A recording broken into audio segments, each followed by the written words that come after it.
had ever told me a few years ago that we would ever read headlines like these in American newspapers, I would have called him crazy. Yet here we are, reading them. In the middle of the 20th century, in the United States of America, hundreds and hundreds of teenage boys and girls are becoming hopeless dope addicts every year. It's fantastic, it's unbelievable, and it's terrible, but it's true. The government maintains 2 hospitals just to treat drug addicts at Lexington, Kentucky, and Fort Worth, Texas. It used to be a rare thing for a juvenile to be admitted, but look at these recent figures. And remember, these are only confirmed addicts who have come to the attention of federal authorities.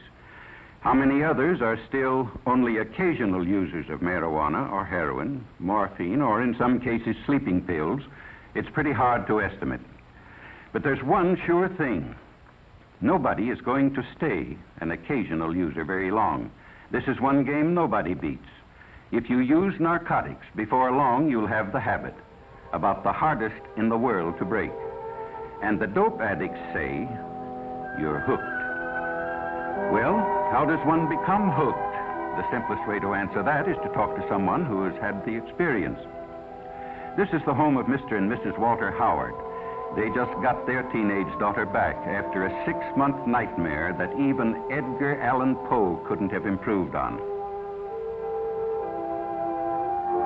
Mrs. Howard agrees to let us talk to her daughter, Phyllis, when we explain that we could use her case to help others avoid the same mistakes.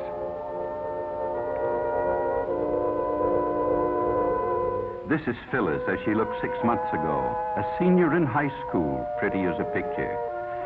Just recently, she was released from the narcotic ward of the county jail in the custody of her parents. It's hard to believe that this girl is the same as the one in the picture, but it doesn't take long for the drug habit to make anyone over.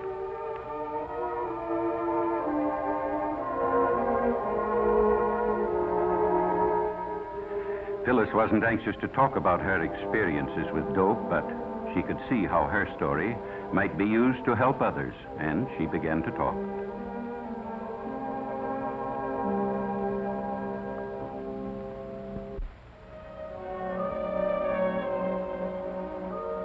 I guess I knew about reefers, that's marijuana, ever since junior high.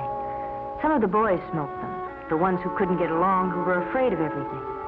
You know, the ones with no backbone.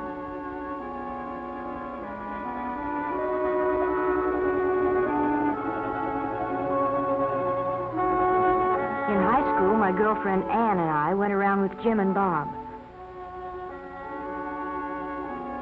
They both smoked pot. That's jive talk for marijuana. And after a while, Ann and I got so that we did, too.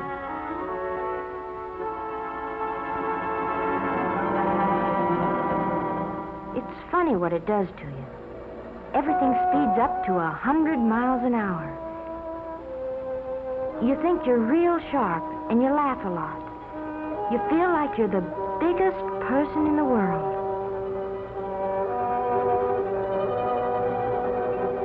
But I didn't feel so good when I came home high that night. My dad knew something was wrong, but he didn't know what. Mother was sure her daughter would never do anything bad. I'd been smoking pot for quite a while before I met Chuck. I guess he was what the newspapers call a peddler. He supplied the kids at school with whatever they wanted. Most of them used reefers like us, but some liked stronger things. There was something intriguing and different about Chuck. I guess I appealed to him in some way, too. Anyway, I found out later what it was about him. He had the heroin habit. He was hooked. Chuck and I started running around together, and one night he asked me up to his place. I knew by now he started peddling after he got the habit, so he could get H for himself. He needed a lot because he had a big habit. You know something about hypes? They're like a disease. They don't like to see anybody not using the stuff just because they do. Chuck finally talked me into using heroin. He said it would make him feel better. So I tried it. But I was going to be smart. Just take it or leave it. Nothing was going to happen to me. But before I knew it, I was hooked. Bad. I had a heroin habit as big as Chuck. I hadn't been home in weeks. Oh, Chuck and I were married, but it didn't matter very much. Nothing does. Not when you're on H. All you think about day and night is dope. How much you've got, where to get more, what you'll do if you can't get it. And then they'd got Chuck. They had to eventually, I knew that, but it didn't matter much. Nothing did except H. All of a sudden, it hit me. If Chuck had seen the cops coming, he might have got rid of our supply.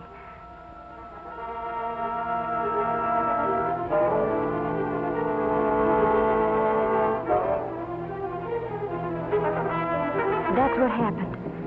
Chuck got rid of everything. Probably in the garbage disposal. Oh, that's a favorite trick of Hype's when they're going to be arrested. But it left me in an awful spot. I needed a fix bad. So bad I didn't care whether I lived or died. And I didn't know whether I'd ever get another cap.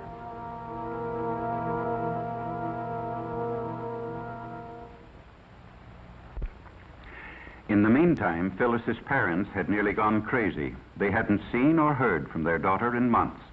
Mr. Howard checked every newspaper story that might by any remote chance have to do with Phyllis. But gradually their hopes died. They were almost convinced she was dead. But I wasn't dead.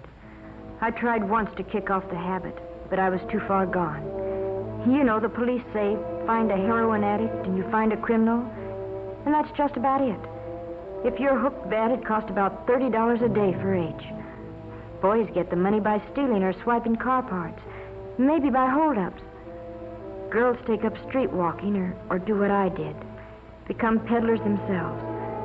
When Chuck went to jail, I used his contacts and peddled dope myself. Sure, I knew it was wrong, but when you're hooked, you can't help yourself. They got me eventually, too, just like they did Chuck. And when I was arrested, I was almost glad. I told them I wanted help.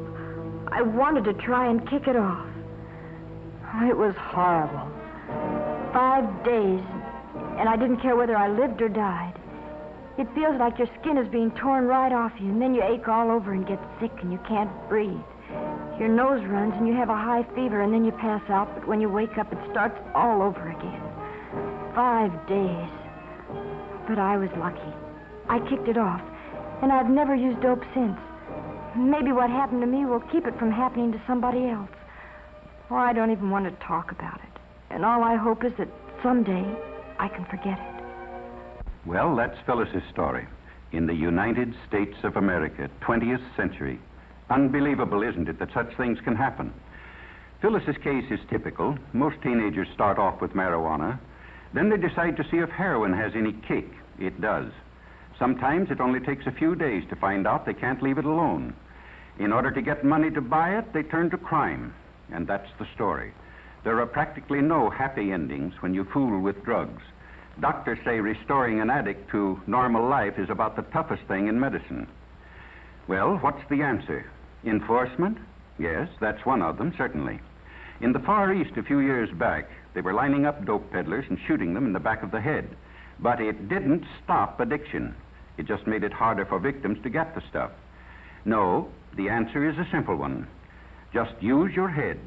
Leave narcotics absolutely alone. Remember what happened to Phyllis and others like her. Talk it over with your parents or school counselor, somebody you have confidence in. Some say the Reds are promoting dope traffic in the United States to undermine national morale. They did it in China a few years back. It's certainly true that the increased use of narcotics plays right into their hands. But why not show everybody, including ourselves, that young American men and women have too much intelligence to make such a stupid, ghastly, tragic mistake? Let's make tomorrow's headlines read like this.